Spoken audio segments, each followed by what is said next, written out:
ওমর রাদিয়াল্লাহু আনহু ঠান্ডা হলেন এবং যেহেতু বোনকে মারছেন, একটা ভালোবাসা তো কাজ করে, মাথা যখন ঠান্ডা হলো তিনি জিজ্ঞাসা করলেন যে তোমরা কি করছিলে? তিনি বললেন নাচিনি ইয়া আমাকে ওই কাগজটা দেওয়া হয় আমার বোন, আমি একটু পড়ে দেখি।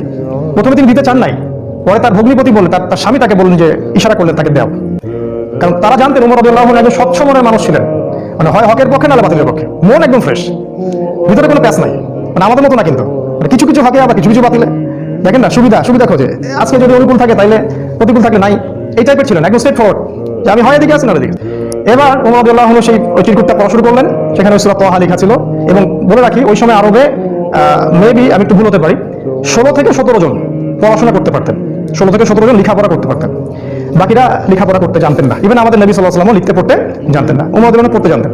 তিনি পড়লেন এবং পড়ে বুঝতে পারলেন, যখন তিনি সূরা তেলাওয়াত করতে করতে করতে করতে এই আয়াতে আসলেন, সূরা তাহার দেখবেন প্রায় এই যে 10 থেকে 20 এর মধ্যে আয়াতগুলো আছে, যে তাদেরকে অবকাশ দাও সেই দিন পর্যন্ত, জালেমদেরকে অবকাশ দাও সেদিন পর্যন্ত যখন আল্লাহ পাক তাদের প্রত্যেককে ধরে ধরে হিসাব নেবেন। এই আয়াতগুলো যখন তিনি পড়তে লাগলেন, তখন তার হৃদয়টা বলে, মানে আল্লাহর কালাম তো তিনি বুঝতে পারছেন তিলাওয়াত, তিনি আর থাকতে পারলেন, স্থির থাকতে পারলেন না। তিনি একটা কথা বলেন, আমিন হাদা ফাররাত কুরাইশ, কুরাইশরা কি এটা থেকেই পালাচ্ছে? তার ইশারা করলেন যে কুরাইশরা এখান থেকেই পালাচ্ছে।